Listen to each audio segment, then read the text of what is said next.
Wrestling Podcast. And before I get into the big wowers moment of the entire pay-per-view, there is a lot more to actually get to. And I will say this, you weren't dreaming, and if that was a pun, then I'll leave that in there. So let's get right into with the rest of WrestleDream for the review and everything that happened on the 0 hour, where we had mixed trios action. Athena, Keith Lee, Kojima, Billy Stark on that. Lee Moriarty, Mercedes Martinez, and Diamante and Steve Taylor all on this one. Athena's team actually getting the win, which is really cool, and I love what Athena and Billy Stark together have been doing. So seeing them in this mixed trios tag team match was very interesting. Claudia Castagnoli defeating Josh Barnett, which is really interesting stuff. Luchasaurus defeating Nick Wayne. That's something else for sure. Nick Wayne doing his best to try and stop Luchasaurus, but wasn't able to. The Acclaim and Billy Gunn defeating TMDK on that. Very fun one there. Then we get into the main card for the Orange Tag Team titles, and this one was a 2-1 handicap match. MJF going at things alone with the Righteous. I was feeling like the Righteous time was basically here and everything. I felt that way in a way. I hope they actually get the tag team titles, but they didn't. MJF found a way to actually stop them. So I'm sure within time they'll get the tag team titles at some point.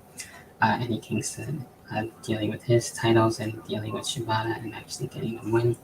My other favorite match of the night, where we had Chris Statlander and Julia Hart, two of my favorite things with aliens and spooky stuff. Chris Statlander actually getting her win, which is really awesome there. I really could have went really either or, and Julia Hart actually doing a lot, and she definitely deserves that moment. So I was really happy for her. We had a winner to see who would be next in line for the tag team titles. Young Bucks, Lucha Brothers, Orange Cassidy, and the Guns all on this one. The spots were crazy, and Young Bucks getting the win. Strickland dealing with Hangman Adam Page, and this one was definitely one of my favorite matches as well. Swerve actually getting his win, and I really enjoyed the back and forth match. Ricky Starks actually defeating Wheeler Yuta, and Wheeler Yuta actually unable to stop Ricky Starks, but that was still a fun match. And then we have the pre-match Brian Danielson and his old like Saber Dream. And this one was definitely really cool with how everything transpired, trying to make each other tap and all that stuff. And Brian Danielson actually getting him to win, so that's really awesome there.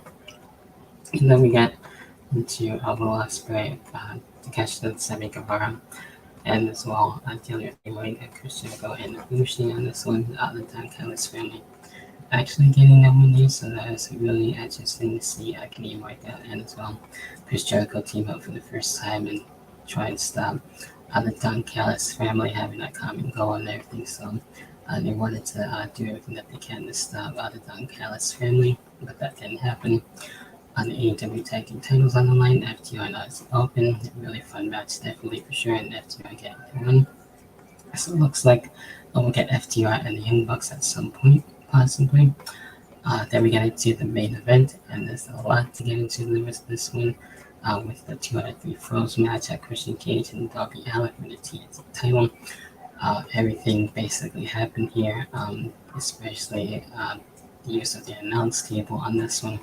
Christian being very destructive, I guess, is the word I'm looking for. He was really beating to Darby Allin. I wanted to make sure Darby Allin didn't win at all costs. At one point where I had 1 point, and then definitely to 2-1.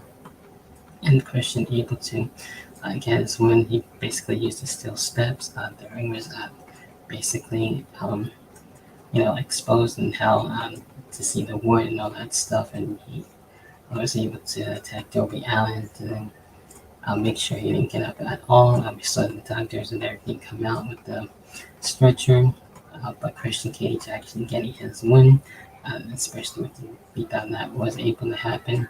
Nick Wayne tried to actually help Darby Allin, but he ended up dealing with Christian Cage, which is basically a Wowers moment in itself. But then the big moment where we had Edge, that's right, Adam Copeland showing up at AEW. Everyone was speculating if that was going to happen or not. So the contract came to an end with WWE, and he definitely showed up. And being able to see what he was going to do. Was he going to side with Christian, or was he going to be still a face? And obviously, Edge actually attacked Christian and his team and everything, dealing with Sting and Darby Allin and having this respect there. So it's very clear that Edge wants Christian and the TNT Championship. I can definitely see him being AEW World Champion if this is basically his last run for pro wrestling. So pro wrestling is crazy in 2023, and being able to see Adam Copeland now gonna get used to saying that. That's gonna take a while. This year in AEW, so definitely a huge change on that. Especially now we got Jade Cargill basically signed with WWE, so a lot of crazy, exciting stuff.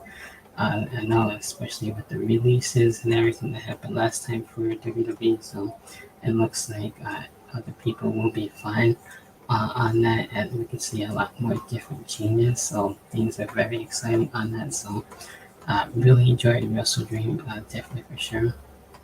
And it looks like now with the pay-per-views, I believe they're going to be on Max for the foreseeable future, I believe. I'm sure they'll still be on pay-per-view, so that'll be exciting there.